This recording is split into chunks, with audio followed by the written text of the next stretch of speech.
Hi my dear friends, I have to talk to you today about meditation. I want to explain to you in this video what meditation is about, what kind of layers there are in meditation, and why there is a certain kind of risk involved with meditation unless when you have good guidance. And that means that you always have to be very careful in understanding what meditation can do with you, what kind of tradition you are part of, and how this tradition for this person goes back, and where he gets his securities or her securities from at the moment when they are instructing you or teaching you.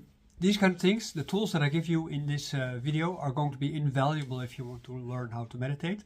I have a course myself, so I'm talking also a little bit for you to become a member of my pattern, because the things that I tell you, specifically from a Taoist perspective, but they're also valid for any other kind of perspective, are important. So let's get on with this kind of subject, and let's give you some clear and handy information to understand, and to understand where modern interpretation of meditation actually goes very wrong. Meditation is amazing. I cannot say anything else except like that.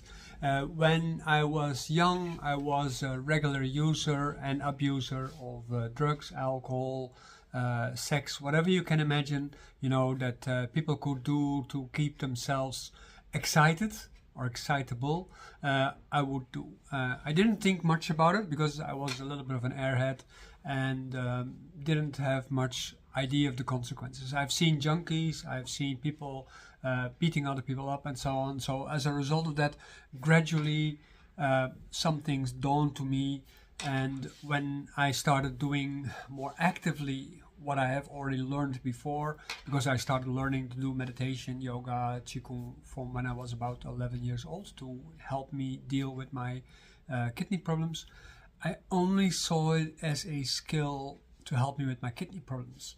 But at the moment when I started realizing, like, well, this lifestyle that I've now chosen for is not going to help me on the long term. Actually, it is going to finish my life before the actual 40 years of age that was predicted to me by the surgeon who operated on me. At the moment when I started meditating, I found out that because of my lifestyle, my body became very stiff. You might have noticed that babies very often when they are born, they're already very flexible. They're very flexible and you can do anything with them that you want. But depending on the way how you live and the way on how they are experiencing life at the beginning of stage of their life, they are becoming stiffer by the moment. And some kids become stiff very fast, and that's all stress. And some people become stiff over time, and it can take a long time. I worked very hard to keep my kids flexible, and some of them I have only two, so that's a little bit of a strange remark. One of them is very flexible and loose, and the other one is more stiff because it also becomes more quickly angry. As a result of the emotional states of people, we become stiff. And this stiffness actually generates heat, and heat is the mother of all diseases in Chinese medicine.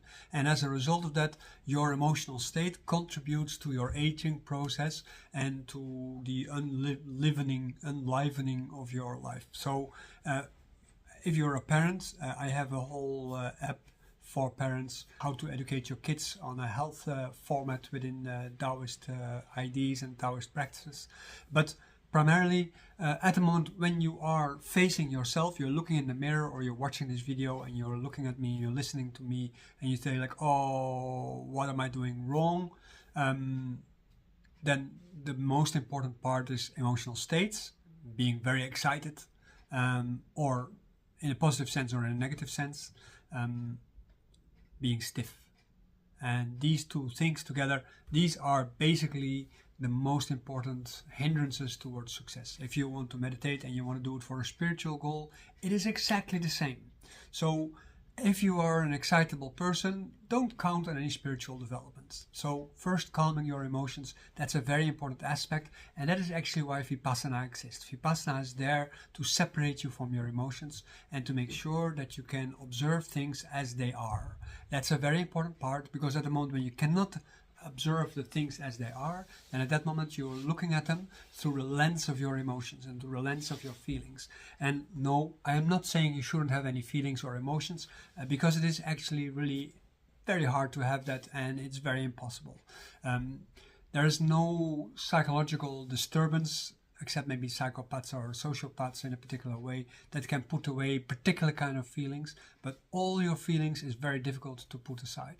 And one of the things that you want to learn at the moment when you meditate is you want to learn to experience your environment. And both in Buddhism and Taoism, you see that what they do experience when they are really starting to see their environment is that everything that is alive suffers one way or the other and struggles with the process of aging and dying, or with the process of learning and aging and dying as a result of wrong learning. Life is difficult. That is basically what you want to know. And that is also the reason why you should meditate. I remember one of my teachers, and I had a bunch of very interesting teachers, but one of my teachers was the old Kalu Rinpoche, the first incarnation from Jamgon Control, the Lama, the Tibetan Lama, who brought meditation back into Tibetan Buddhism. And he said, like, Buddhism has too much become a materialist reality, and lamas are basically landlords nowadays, and they should go back to meditating. So he started initiating again, doing the 3 years, 3 months, 3 weeks or 3 days retreat. Not exactly how long it is, to make sure that people went. But he said the only way how you can benefit from meditation if you allow yourself to become addicted to it, because what it does, it starts cleaning you up. That's the first stage. And at that moment, that process, actually it starts cleaning you up. And you see that a lot of people, when they do meditation, they are looking for opening their heart and being filled with love, and other people to see their mind and to be filled with the love that their mind seems to represent. It's all the heart, right? It's all the heart. There's not really love. There's just this bright light which makes you think about your mother. From the moment when you were born, when you saw your mother for the first time, you connected with that feeling. You connected with your mother because you knew that if you emotionally blackmail her enough, that's an instinctual feeling, right? It's not a conscious feeling. If you emotionally blackmail her enough, she will give you milk and food, that is. And she will also keep you warm, and she will protect you against your environment so that you have the time to learn and to grow up. And then, like a lotus flower, you gradually bloom open and you learn skill by skill by skill. And in the beginning, it is going so fast. Also, your cells gradually grow and develop. You're growing like, like a weed, so to say, and you're becoming bigger and bigger and bigger. And a lot of things have to happen in your body, and it is such a fast process that your body is continuously overheated. In meditation, then as a result of that, you learn to unfold all the errors in your growth process. This is basically what it says. And in Taoism, we call this returning to your source, to your root. That means that you go back with the body that you now have to unwinding all the errors, which is called the karmic knots. And you try to undo all these karmic knots. And as a result of that, in meditation, you need to spend enough time to be able to do that, and you need to spend not only enough time, but you will go through all kinds of emotional states as a result of the meditation process, because refigurating your past, therefore doing a real self-healing, is a difficult process. You might cry, you might shock, all kind of things might happen to you at the moment when you really go through that, and you have to be prepared for that. And at the moment when you really get into that stage, you are sure that you probably meditate at least 1 hour a day. Yes. So if anybody says you can meditate 10 minutes and then you can feel much better, then you know you're being faked, because 10 minutes is just enough to maybe push your adrenaline level a little bit up so that you become a little bit high from your meditation. But that is not the same as healing. Also, when a healer really wants to heal you, it will go at his or her expense, because they have to give you something of themselves, and it has to be intense enough that it actually can do something to you. So in general, a healer ages faster than a normal person. That is why nobody wants to be a real healer. You see this in shamanic cultures. Shamans, usually they have to live with demons, gods, and ghosts and stuff like this, and it takes a lot of effort to maintain this social hierarchy and the social relationships with all these beings and with human beings at the same time. And that is actually where we now go to, because at the moment when you go into that meditation process, actually what you're doing, you're gradually opening yourself up to this larger realm, which is either structured or unstructured depending on how you learn. And at the moment when you don't have a good teacher, then at the moment when you go really deep into meditation, you don't have proper guidance. So then at that moment you should get stuck at the base level, because without proper guidance and proper instruction, you might come across all kinds of things that will really upset you and potentially maybe push you off the cliff of sanity. So that is one thing that I have to say. I have said it many times in the classes. I have said a lot of other things also, because at the moment when you meditate properly, and that's certainly so in the Taoist tradition, you at a certain point become erotically aroused in your meditation. So as a man, you start having an erection. As a woman, you start opening your vagina and you become humid, maybe even wet, and your body starts getting into this sensuous experience of life as a whole.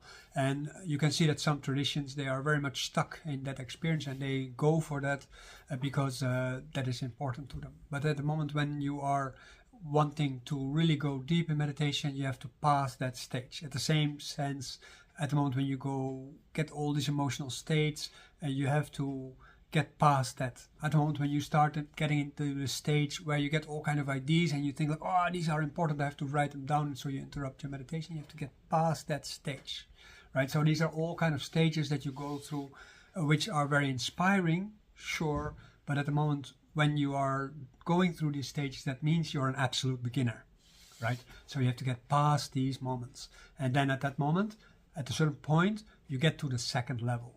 That means that most meditation courses, they bring you to the first step of the first level. They don't bring you to the actual meditation. So vipassana, mindfulness, and so on, these are preparatory stages for meditation. There are particular things that are required in meditation. First of all, your body has to cool down. At the moment when you do tumo and you become very hot, that is very good when you live in a very cold climate. But when you live in a climate that is relatively warm, you don't really need that so much. Although at the moment when your body is sick, your body, as a result of the management process that you're learning in meditation, will become hot when you become sick to help you cure. At the moment when it is cold outside, your body will become warm because of the techniques that you apply in your daily life, in your meditation. So that is a very important aspect. You learn to manage your body temperature as a result of meditation, but in general in meditation you have to cool down, you have to slow down, and you have to calm yourself. That means that your mind should go more slow. Your feelings should feel like, they're not arising, or if they're arising like little bits and not like huge amounts. Enough to read them, but not enough to upset you or to get you into motion.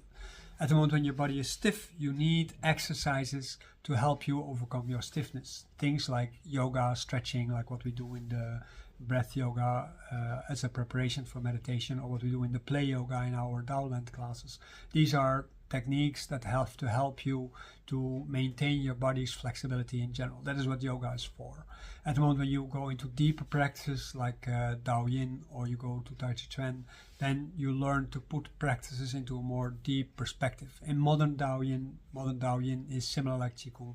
It's mostly used for medical purposes nowadays, because in the current Chinese materialist climate, there is no space for spiritual development. When you talk to Taoists and you talk about Dao Yin, they say, yes, it is for health, but to help you in the meditative process. So that means that you can say that meditation is a sort of a top of a pyramid of all kind of questions and activities, but it is also the bottom at the same time. So you need that meditation to be able to do all these practices right, and then throughout all your practices you meditate, and throughout your life you meditate, and as a result of that your daily activities become meditative and they contribute to your awareness. And as a result of that, you start getting into a more spatial awareness, and you start noticing that humans are not just humans. We are not only humans, but we live in a world together with animals and plants and so on, and you start connecting with them. We do link body practices for that purpose. Link body practices to help you connect with the world around you, and on the long term it has to connect you also with the spiritual realm. These skills, when you start developing them, then at a certain point they have to be bundled and concentrated. You see a lot of people involved with ritual without doing the link body practice, and at the moment when they don't do the link body practice, then at that moment the ritual and the feelings that you get are a mentalization. And you might get lucky, yeah, and you might get some real connection here and there, but at the moment when you are building your altar and you're building your relationships with the divinities and with demons and ghosts and so on, during your rituals and through your rituals, your dedication also at the same time, at the moment when you do that, then at that moment you gradually start, build a moral relationship, not only with your life and the people who are maybe your clients or your customers or your students or your friends or your family or your children or anything like that, but also with the divine beings. You develop a moral relationship, and as a result of that, when you make a mistake, you make an error of judgment, like what happened to me at a certain point. When I was helping somebody, she said, "Can you please do a ritual for me to liberate my husband from prison, because I need him to take care of my family, my children and myself. He has been caught in a burglary and he is repenting." And this is what I said, like, does he repent? Because I cannot go to prison to do that. If he doesn't repent and promise to swear to never do that again, then I will be severely punished if I do that for him. So I have to make sure that it's true. So she went back to the prison, she talked with him, and he said, like, yeah, I'm really repenting. I will never do any crime anymore at all. Did a ritual. Within a week he was out of prison. He was supposed to sit for at least 2 years. So all of a sudden there was a new decision made in that week time, and he was released, which is great because it shows that the ritual actually worked. But then 2 weeks later she called me, "Can you do it again?" Because he's in prison again. He was arrested, and he was because of a burglary he was involved with. So as a result of that, when I did a ritual for somebody else, every time I get like, "No, we're not going to give you permission to do this. We're not going to make this work." So the ritual has a particular kind of format. You have to make a command of what you do. You have to have your allies in the spiritual realm. And as a result of that, you can build on that. It takes a few years. You have to continue to persist and so on. And gradually you rebuild the trust in your abilities, in your skills. So then at that moment you can go to the next level. That next level, of course, is the preparation for your immortality. That is for Taoism is a very important part. At the moment when you do not prepare for immortality, you just meditate, then you are not building some of the safeguards to build proper frameworks for the understanding and the knowledge that you are looking for at the moment when you're meditating. Because meditating is not just against stress, but meditation is to link with the world around you. Whether it's a Buddhist one, where you have to gradually transform into a Buddha, or get extincted completely, disappear from the world, so that you do not reincarnate, or as a Taoist, where you reincarnate when you fail in achieving your goals, and then gradually from life to life get closer and closer to your goal of becoming an immortal. And the kind of immortal you want to be, you have to make a choice. So at a certain point you start noticing, like, oh, okay, because of the link body practice also, I have all kind of karmic relationships with all kind of people, and depending on the intensity of your karmic remembrance, your life becomes more messy and chaotic because of having to relive all these karmic lives and trying to settle things that you did wrong in your previous life, and plus all the things that you did do wrong in this life. So that is basically the science of meditation. And every time when you transgress on things, whether they are the internal meditations on the structure and the ghost and the spirits of your body, or whether it's on the outside world or the heavenly realm or the demon realm and the underworld, it doesn't really matter. They all take the absorption of particular kind of responsibilities, and it takes effort. So with 1 hour a day, you won't get so far as I told you. You will probably need 5 to 8 hours a day of meditation to get to that point, plus somebody who can guide you there. So that's a very important part. If you're interested in meditation and you want to go all the way, of course, you're welcome. If you just want to meditate only for your health and your mental sanity, of course, you're welcome. The base course that we have for Dantian meditation is there specifically to help you initiate the process of self-healing in meditation.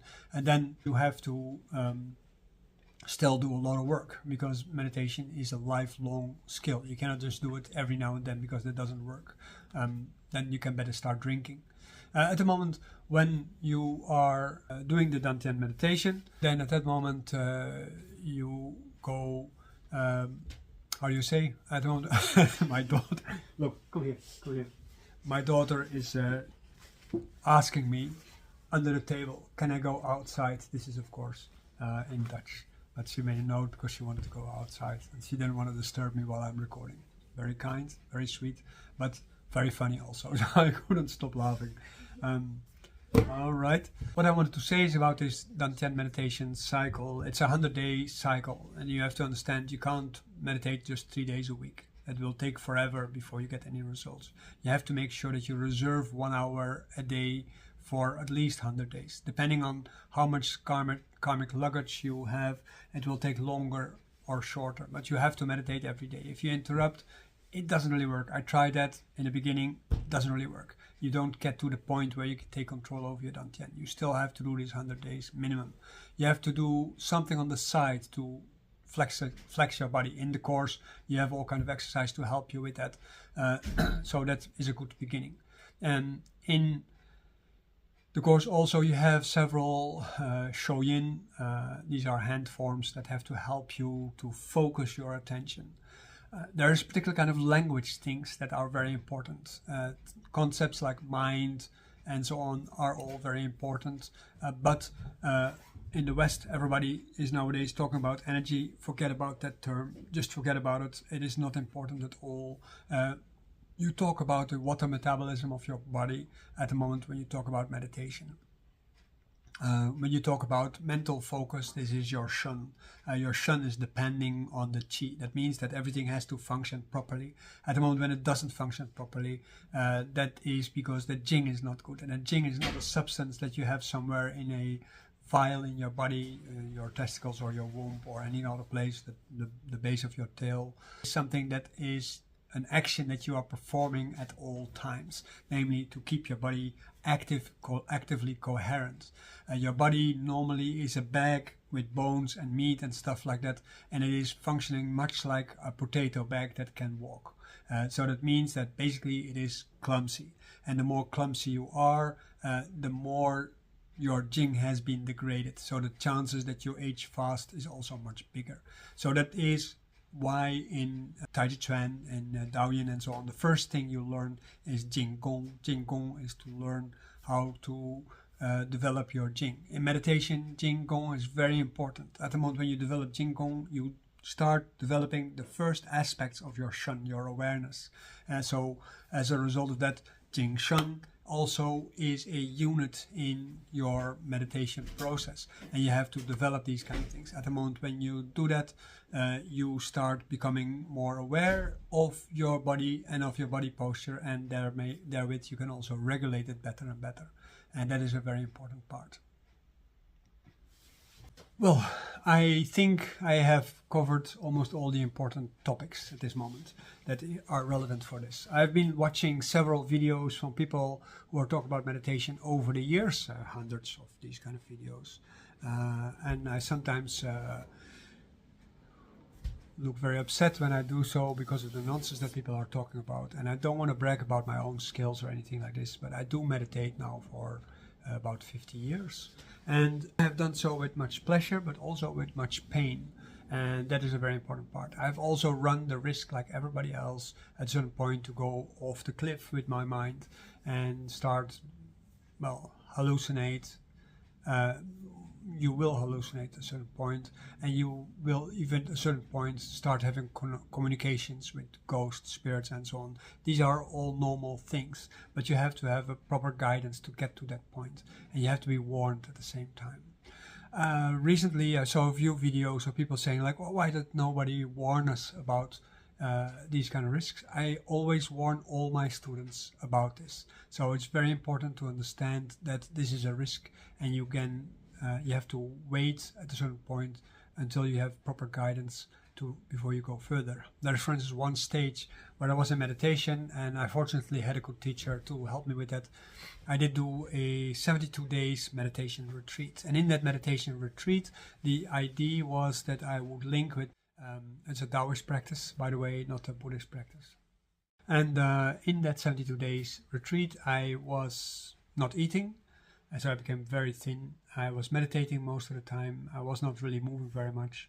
I got some water, some seeds, and so on to make sure that I would not die. At a certain point, you come into this completely different kind of realm of existence. And at a certain point, my body just fell over as if it died. And my teacher later told me I stayed there for 3 or 4 days, and that is then your basically initiation into the spiritual realm. And if that happens to you and nobody knows that you didn't die, they will bury you and you wake up in your grave or in a fire or something like this. And I can tell you, waking up in a fire is definitely not good. Waking up in a grave, also definitely not good. One of the meditations that one of my earlier teachers gave me is to sit into a grave for a while at night in the dark, with the skull and everything, the bones around me. And that was really very intense.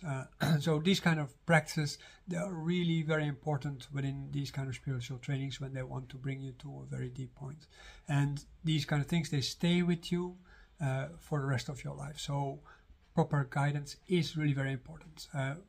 I probably will not put you into a grave with other people, but I want you to be aware of the fact that these kind of practices do exist, and that it is for some jobs very important to do these things. So at the moment when you are meditating just for your health, to become an immortal, and you know what kind of realm you want to go to, then maybe you don't need it. We'll have to discuss that together eventually. Then another thing, because I rarely talk about these kind of subjects. One more thing, because I rarely talk about these kind of subjects. There are subjects that I don't really like to talk about: the afterworld, the spirit world, the world of ritual, and the things that you can go through for that, and when a ritual just becomes a thing to brag about yourself, and when it becomes a real thing. At the moment when you go through all these kind of processes, you have to make sure that you have a goal in mind. Yes, and the ultimate goal is always immortality, and what kind of immortality you want to get. And by holding a diary to help you remind about your goal all the time is very important in the meditation process. To have a teacher, male or female, doesn't really matter, who can help you guide through the different stages is also very important. Switching teachers all the time is not really the most handy things. I have a few friends who are teachers, and I talk with them sometimes about certain of these things. But in public, I don't really like to talk about it. But now this video is going to go out, and people will know that I am involved with these kind of things. And it's the same like when you talk about sexuality in meditation or in sexual practices, Tantra, Taoist Tantra, or whatever kind of Tantra. It is not practical to talk about these things unless when it becomes really necessary. And I feel now driven to make this talk because of some of the things that I saw, and that scientific research is about meditation is mostly about this beginning stage. So it doesn't really know very much about all these advanced stages of meditation. And whether you're a good meditator or a bad meditator, there is always going to be a spontaneous, real result in your meditation. At the moment when that real result does not happen, there is no effect. If there is space for doubt in your heart and in your mind and in your body, then at that moment the effects are not real. Yeah. That counts for everything, Daoyin, Qigong, and so on. And you might have fire in your body and you think like, oh, I have all kinds of things happening to me. That is not real. That is just the illusion of being in a sort of panic. So I hope this video is going to help you, and if you have questions, just ask me, don't hesitate. I like answering questions about these topics. I have a health club online. You can join that for not too much money. There's a repository with it, with all kind of videos. I haven't kept up with it for a long time, but I'm going to soon upload all kind of videos that I've made since that time that are relevant for that. There's an educational program similar like my Patreon. Patreon is, of course, as you know, it's very linear, and it is very difficult to keep track of everything and to bind everything together in a nice format. But in the SAMcard program that I use for this purpose, things are being collected, and you can search and you can look into this. This is one of the few programs that I have that are completely open. There is everything you get at the same time. So you can have a look at it, you can practice exercises, you can learn about content, and so on and so on. There's links towards the advanced program for which you definitely will need to learn Chinese medicine. I am now preparing a version of the Chinese medicine video education that you can follow for a lower price, because a lot of information that's in there is really absolutely relevant for your spiritual development as well as your health development. And it is good to know these things about Chinese medicine, since they are not known by TCM. TCM just doesn't know very much because it tries to be moved into biomedical professions and becoming part of Western medicine. And that's a political agenda that has nothing to do with these kind of old traditions. This way I hope to keep this kind of understandings alive, and I hope that you will have benefit from that one way or the other. If you think there are people who would like to see this, just go have a see. When you are interested in either of my programs for meditation or your health survival kit that also includes the meditation but also food medicine, or if you would like to join the health club, you will find the links below. If you want to know more about theoretical frameworks as Taoists talk about it, look at Sifu Guide, our translation program. Also look at the links below.